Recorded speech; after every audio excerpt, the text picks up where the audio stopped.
we don't have enough time to even begin to unpack that. So today, I'm not going into neurodiversity because we've had a really good speaker touch on that. We're looking at the mental health needs of young people. We're looking at mental health needs of young people in our communities. We're looking at what is available. What are we doing about it? So, mental health is applicable to all. So when we talk about mental health, everybody says, oh, I don't have mental health. Yes, you do. Just as you have physical health. It's just your health. It's when we talk about mental health disorders or mental health illnesses or even a mental health need, that's when, there might be disparity. But, just not to feel left out, every one of us in this room would have a mental health need at some point in our lives. Woohoo! So, since we know that it's something that cuts across all of us, I think it's good for us to understand what it is. And then understand that it happens to young children too. Because one of the things that we come across is that people think young people, 8, 10, 12, teenagers, shouldn't have mental health needs.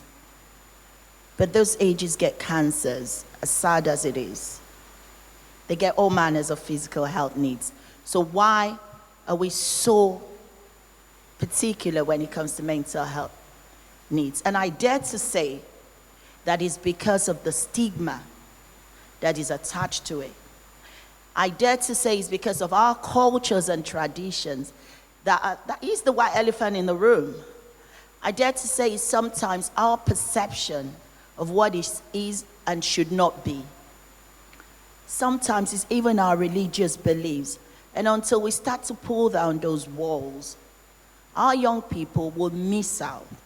Because the prevention side of it is the easy side. Some mental health illnesses are never going to be cured. Not because they're not curative, but because there isn't provision within the NHS to do that. And there isn't any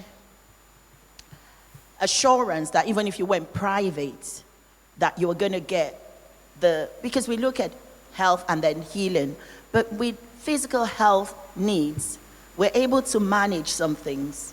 We know that we're managing them. For example, you struggle to see a black person over the age of 40 without some issues around blood pressure. There is the genetic factor because you have the primary and the secondary, but this is not a health class, so we're not going to go into that. But you have all of those, and there are people who are on blood pressure medication from the age of 40 till the end of life. Sometimes you begin to get things like what we call polypharmacy. So they have one medication, and then you have another medication for the side effect of that medication. And we can tolerate it because we believe it helps us. So, what is it that makes mental health so difficult to access or to understand? And what is it that makes it more difficult for us to understand it in young people? That's what we're trying to do here. I'd like it to be interactive. So if you have ideas, please throw it at me. Not literally. So, those are the things we need to ask ourselves. So before I started this job, I was doing another job, which was called Project for Schools. And it was basically us going into schools and training school staff to start to identify neurodevelopmental needs so that support can be in the schools even before the young person goes through the waiting list, which can be up to 2 years. And we were doing that. And every time we came across an African family, a Caribbean family, sometimes an Asian family, we would hit a brick wall. Parents would say, no, don't do that. No, just treat them as equal.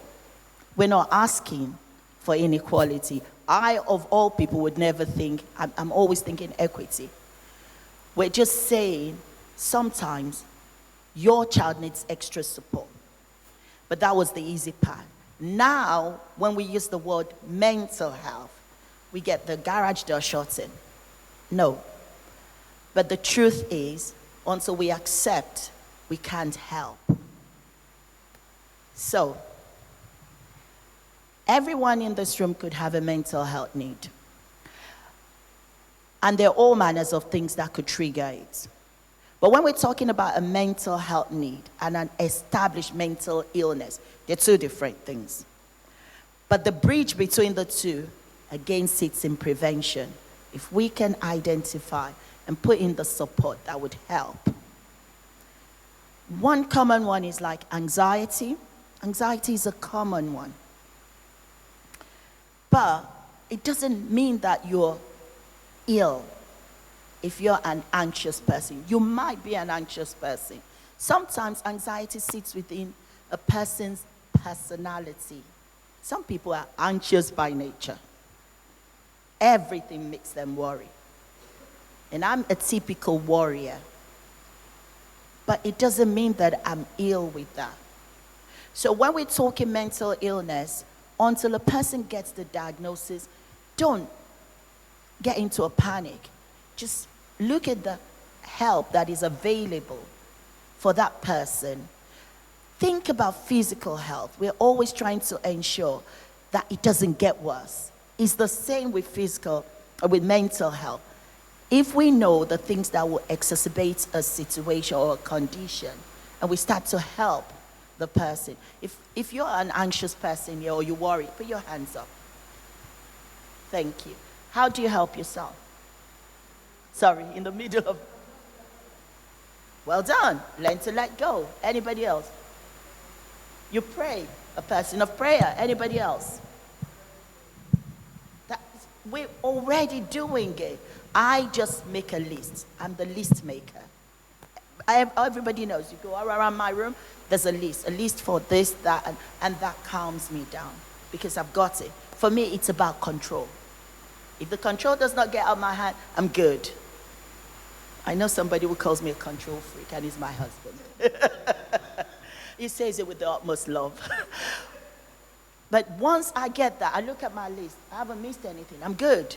That calms me down. For some people, it's a little bit more than that. Something physical, the gym, it helps.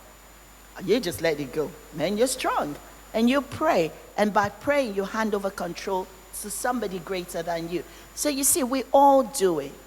How about we teach it to our young people? How about we say to them, what is this? So when I work with young people, and I don't know how many of you have worked with young people, they're hard. You come in and they're thinking, what have you come to say to me? So I use my nails. With the girls, it works a lot. I just go there going, and one time they're going to say, oh, miss, you like them? And then we have half an hour discussion about all the different designs you can do on your nails while I'm thinking of a way to get in, because they want to talk about everything but that. And I want to make it normal for them to talk about it. So we find our way in and we start talking. And I always ask this question: what is the one thing that can make it better? Just one. Not all of it, just one. Because if you get that one thing, what you're saying to them is, we can do this. We can break this. We can beat this. It's okay. It's okay not to be okay all the time. Nobody has it together all the time. And parents, let your children know that you can be vulnerable. Stop being Superman, Superwoman and all, because that in itself makes young people think you don't understand. How many times have we as parents heard that? And I say to my daughters, I know you think I was born this fabulous, but no, I was once like you. Because they think we don't understand. They think we've not been there. Because we package this being all together. So they think, oh, you wouldn't understand it. And I know from my girls sometimes, because they know I don't do social media. It's just not my strength. I don't see the point of talking to people that I don't know. You know, I don't see the point of being followed by strangers from across the world. You know, I don't get it. Fair enough. But I'm not antisocial. They know I like to be in the midst of people. I'm a person, people person, rather than across the, ether person. So sometimes we hit that wall, And I say, yeah, that's fine. We don't have to agree about everything. So we find the one place that we agree on, and we start from there. So my own personal experience with my child, my oldest daughter went through a time when I think if she'd gone to the clinic, she would have been diagnosed as anorexic. Now, you need to see my children. They're skinny as Rick. You know, you wouldn't believe looking at me, but yes. And so it was really hard because I couldn't understand what it was about. It had nothing to do with the weight. It was control. Something had happened in school about 6 months before then. She had internalized something, and she just decided that she was going to do this to prove a point.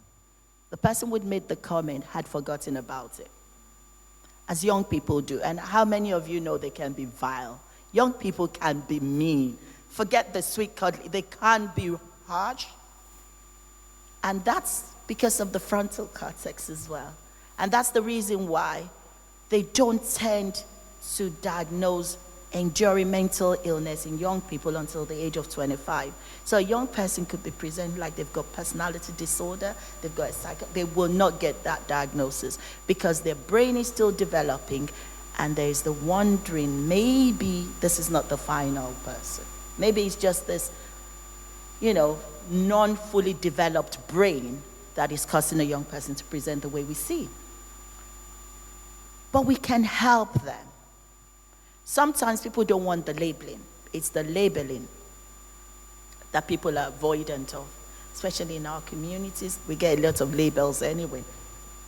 And we want positive ones now. And we think if a young person gets a diagnosis or anything like that, then it's another negative label. I always take it back to physical health. If your child broke their foot, you wouldn't stigmatize them. It's just something that happened. Sometimes it's like a lock thing and you draw the short straw. But you don't leave there. You can take yourself away from there. So it's all the support that they need. Sometimes it's genetically linked. And that's why when we do an initial assessment, we ask questions. Sometimes, oh God, parents hate it when we ask those questions.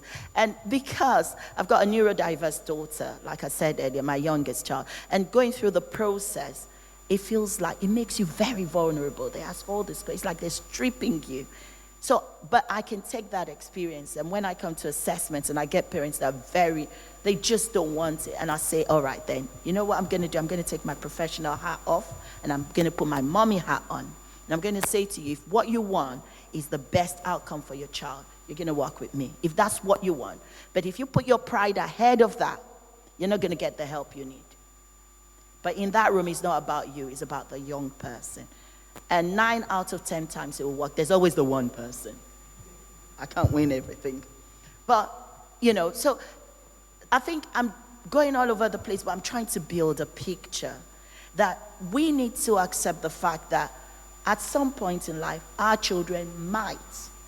It's not a given. I'm not saying every one of our children sat here is going to experience mental health needs, but there's nothing wrong in letting them know that you're available to talk about it, that you're available to help and support if the need arises.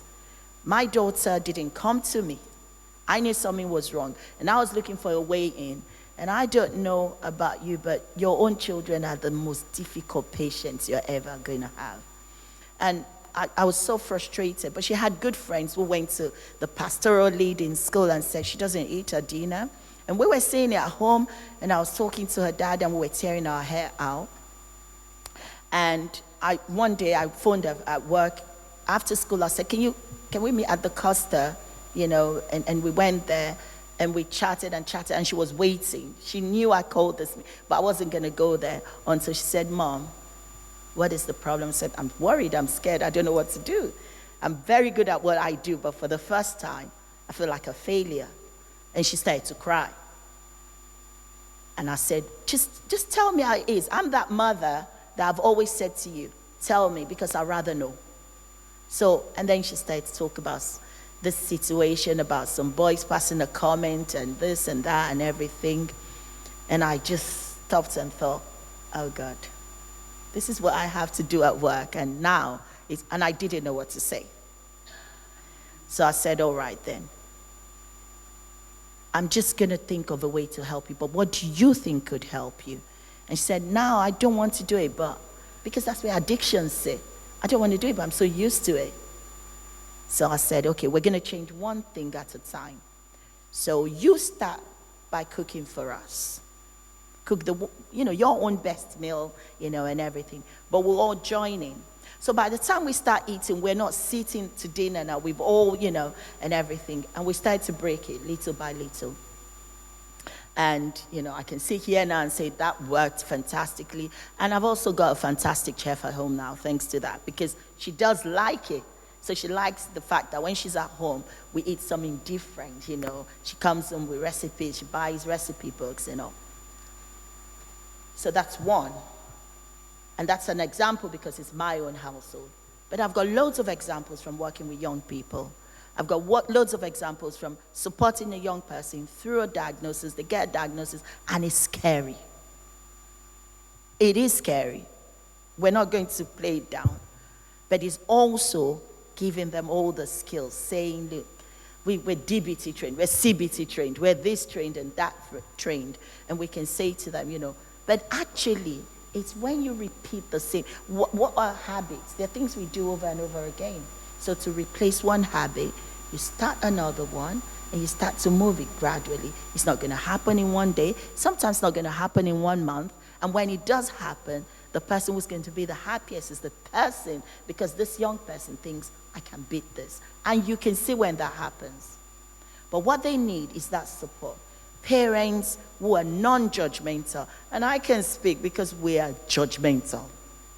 And don't tell your children, oh, you think it's hard. You should see how I grew up. You're not in competition.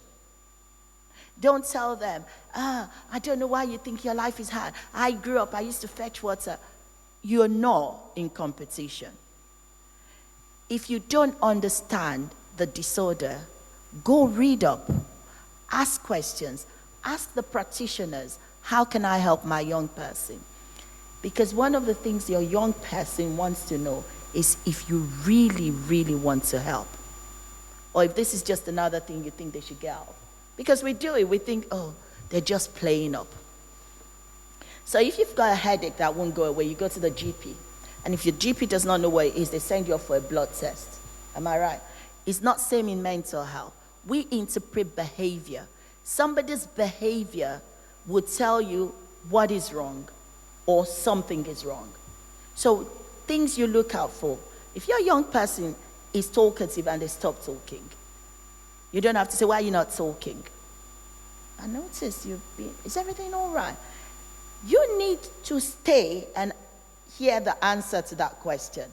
Because sometimes, and I've heard this so many times, when young people say, yeah, they don't care, I'm like, do you know what, I'm going to fall out of this chair because parents do care. But we don't always let them know it. Validate their feeling. If a person says they're sad, they say, why are you sad? What's there to be sad? You're lucky. We've got this, that, and the other. Don't do that. Even if you're tempted to, don't. Validate the feeling. Your child slams the door. It's rude in my culture, in my head, but it's not going to be the answer now. So I can turn to her and say, do you know what? I understand you're upset. That's why you slammed the door. So I've validated it. But don't come back with, if you ever slam the door in this house again. No. But actually, how about you come talk to me? Talk to me about it rather than start. And I use humor a lot. I could say, do you know what? I can't interpret door slamming, but I understand words. We have to, we all adapt. We become doctors, actors, nurses, helpers, because we desperately want to help our children. But the validation is important because it tells them, you care. Because that's where their own needs sit at that time. Teenagers are inherently selfish. Do I have witnesses? They're selfish. It must be all about them. If you don't pass that across, you're not going to get anything done. I can see you nodding. You totally get what I'm saying. So you've got to make it about them. I've got to have 3 different outings for my 3 different daughters. I've got to make everyone feel special. When it's everyone's birthday, we make a big deal of it. Because I know someone's going to say, but when it was Simi's birthday, you did this and that, and, and I've got daughters, I must have done something wrong, I'm paying for it. But do you know what I mean? So all of these things, they help their mental health. Because our mental health needs, they sit firmly within things like self-esteem. It might seem like a simple thing, but it's actually a core of who we are and how we engage with the environment around us. The thing is, when you stand back and look at it, it's simple things. Like I said, behavior is always the first sign. And we're always tempted to jump in. Parents, we just want to sort this one and then we're moving on. Sometimes it's not that simple or quick or even easy. Admit that you want to help your young person, but you don't know how to. Admit it. So you're both on a learning curve, or the whole family is learning. That's what we're doing with my youngest, who is neurodiverse, because I don't want to throw statistics, but from data, people with neurodiverse needs also tend to present more within the mental health services. Sometimes it's just lack of understanding, because we're just learning more about neurodiversity as well. But if a person is throwing tables and chairs in the classroom, they're likely to think it's mental illness, and we have to say no, which, you can imagine the conversations we have. But here, we need to talk about our beliefs. I'm a believer. It colors everything I do. But if I can pop paracetamol if I have a headache, then I can talk to a doctor if I start having visual or audio hallucinations. That is when you start to hear voices or see things that nobody else can see. I can have a conversation with a doctor or anybody that I need. If I think that I'm overreacting, you find yourself, or I'm withdrawing from everybody. That would be a major thing, because everybody knows that I'm a social butterfly. So I think my biggest one, if I suddenly pulled away, it's a major. My husband wouldn't know what to do. If I decided I don't want to go to a party, we get an invite, say I don't want to go to a party. Are you all right? Is everything all right? What do you want me to do? I've used it to get a few money out of him. But it might just be that I'm tired, but he knows that something's wrong. If I'm sitting for an exam, and sometimes it can really get hard, and I'm into myself, I'm withdrawn because I want to study. I'm not going to pass if I don't study. But you find my girls, my husband, responding to that. And that's what young people want. Respond. And don't wait until they slam doors or something. If you notice something different, have a conversation. It always starts with a conversation. But if your voice, because I don't know where they get all these markers that they use, but they say, yeah, you said it now, but she said it like she's accusing me.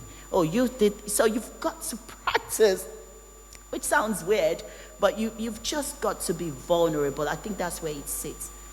And as a believer, I pray about everything, but I also get the support. Don't be the hindrance. If there's a need for support, get it. Because you're doing all of it. If there is a need to have a conversation, have that conversation. If it's outside of your remit, your understanding, get the help. It's available. Every time we do our statistics and everything, the lowest uptake is always from our communities. And sometimes we can see that the needs are there. So I'm going to round up, because it's not something that I don't want to be diagnostic or prescriptive here, because this is just information sharing. You've all got your GP practices. There's so much online. Young minds, read up, ask questions. I've already got the number for the lady because I think my daughter could do with that help. Why not? We could all do with as much help as will take us on a journey that is not always easy anyway. So if there's going to be help along the line, why not take it? So, yeah, I was going to say, any questions?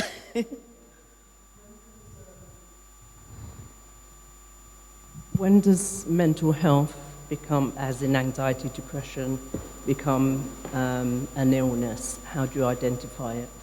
So, again, I'm being careful. I don't want to become diagnostic and then you're looking at signs. My advice is always take professional help. Discuss it. Go to your GP. You don't need that child with you at that time. And GP practices, they have primary mental health provision now. Every GP practice, well, scratch that. In Cambridgeshire and Peterborough, we have the primary mental health practitioners attached to every GP practice now. So if you go to the GP and say, look, I know this child's anxious, but this, they're likely to refer you. It's not a waiting list for that. You're having a discussion. And you're looking and you're saying, well, they seem to just want to be in bed all the time. That it can look to you like depression, but that might not be it. And every good doctor or practitioner will ask you this question. Have you talked to the child? Because sometimes we're running around and doing all those things, but we've not had a conversation with this young person. So I think a conversation with your young person or with the person, a visit or an appointment at the GPs to explain this, or even request a referral from the GP, but they are attached to the GP practice, and they would be in a better position to answer your question than me sat here and just say, if you see this, that, and the other. Okay, so does that help? And what is the definition of mental illness? What is it? Okay, so what we will consider an enduring mental illness, again, is different. So an enduring mental illness will be something that has an impact on your activities of daily living, your ability to access what you normally would have. It would have a huge impact on your engagement with your environment and your community. So suddenly you can't go shopping, is affecting that. You're not making yourself the meals, you're not able to, it would have a significant impact on your activity. Some people just stop going to work. So there's so many things that sit within that, but it's impact. But I use the example of behavior because if you're somebody that normally comes into a room and you say hello to everybody and you come in and you don't, somebody who knows you will immediately say, oh, that's unlike her. So that sits somewhere. It doesn't mean that they're mentally unwell, but it's not in their normal presentation. And so it's behavior that is the first marker. And it's a change in behavior rather than a behavior that we know that's who you are. Because if that's your personality style, then that's who you are. But if you used to and you know, that's normally the first, I don't want to use signs and symptoms because like I said, I don't want to sound diagnostic or prescriptive, but it's a sign that something's different. There are things that we face that could make us present as different. If I've just escaped an accident, for example, I might come in and say, oh, when I came in and Ibironke was introducing us, I seemed like that's because I'd driven past and had to turn and I wasn't sure if I was in the right place. And then I came back, and say, so sometimes things like that can affect you, but it's the enduring one that is likely to be but when in doubt, ask. School is also a good place because your children spend such a long time there. Any more questions? Yes, please. I'm really interested to hear. Thank you so much, my love. Really. Oh, thank you. I'd be really interested to hear, with your experience, because you've had the experience over the years and there's been different climates over the years, what would you say has been, not necessarily the change, but what is presenting more now, if there is a difference, in teenagers and young people now? And can you answer that question in relation to ethnicity and culture as well? Do you know what? I'll be brutally honest with you. On my caseload, I probably have 4 ethnic minority on my caseload. Bearing in mind, though, I'm complex cases, so I won't take the normal CAMS So you've got the children and adolescent mental health service, and they would get all the referrals. When I get a referral, there would be a complexity there. So I'd get maybe 4, and the barriers remain that there is one, family don't want other people to know. So confidentiality is important to them. So if I were to show up at the door of a Nigerian's house, I will turn back. There's absolutely no point that they would be inaccessible, because although I would never share that information, but that is there, you know. So what do I see the most? For me, we've gone from anxiety to suicide. It's sad, it's scary, but we have. Some of it is social media. This fatalistic approach that if you don't get this, you can end it all, you know, and making it easy, you know, it's just, you know. And I think, I've never been on those sites, but I think there are sites that show people how to do it, which is quite, you know, sad and scary. So we do have, I mean, here in Peterborough, the number of times that I've got calls about somebody trying to jump off a bridge that is on my caseload, and we're saying, oh, the police, you know. And again, our response, crisis response, is quite disjointed, isn't it? It depends, it could be the police, but if the police picks them, they can go to this, and then they need this process to, you know. So sometimes the young person just wants you to be there, but I'm not a crisis team. So, and if it happens over the weekend, I'm not even accessible, because I turn my work phone off at 5 p.m. on a Friday, thank you. So you've got all of those that could complicate it, but it is on the rise. And sometimes they're successful, and even post that, the support that is available, being ethnic minority, whatever name we choose to go, do not access it. There is a lack of uptake from our communities. And it could mean that either our children are perfect, they never have mental health needs, or we have a lack of understanding either of what it is or what the support available is. There's got to be something, but it's a hindrance to take up. But yeah, we've got, which is mind-blowing. It's really worrying. But again, see, at community level, we can make a change. We can impact much more than we realize. If we went away from here and just, you know, processing this and begin to talk about it, if Ibironke decides to do another one, we will pack this place. And if you go to where you've come from, and, you know, we would, because I think that when it comes to issues like this, community really is the place to start from.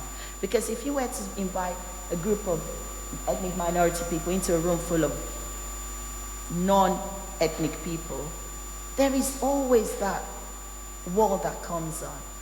Either they say, oh, are you saying our children are mad? And that word, oh my God. Yes, so any more questions?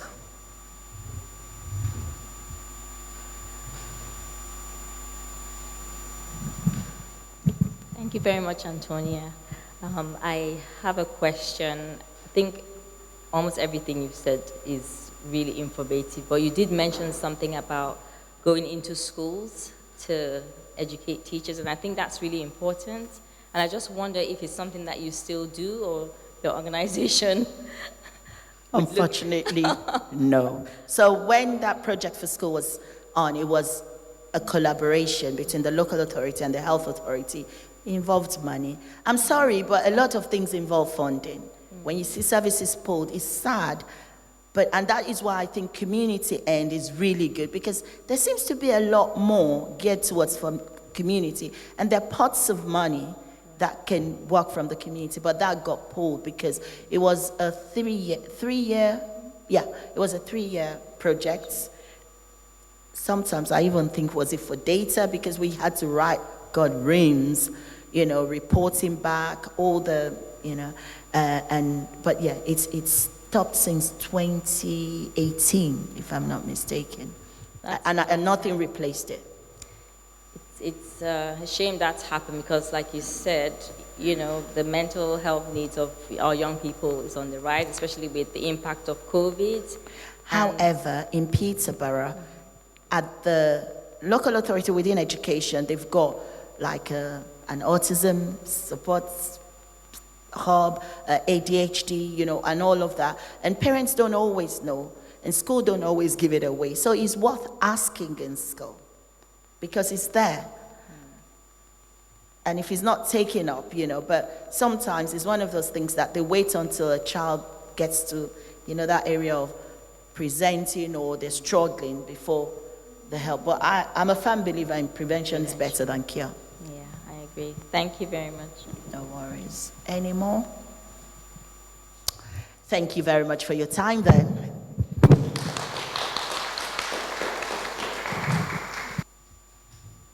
So thank you so much, Antonia. We can see that was an important conversation, and at this stage, that's exactly what it is a conversation. The whole idea of this event is to provoke us. We can't, you know, complete everything we want to do today, but what we can do is go away with that thought and be responsible with the information that we've received, because I'm also very much aware that amongst the Black and ethnic minority communities, the issues about mental ill health and going on to the extreme spectrum now of suicidal ideations is on the rise. And that's because I think more and more people are feeling isolated. In fact, I want to do an event and ask other leaders, and that's not only going to be, that's going to be leaders from different religions, because one of the things that I didn't, because of time, I couldn't ask Antonia about faith, where faith institutions come in, because a lot of Black and ethnic minority communities have a faith, a spirituality. And in the past, that was a blocker.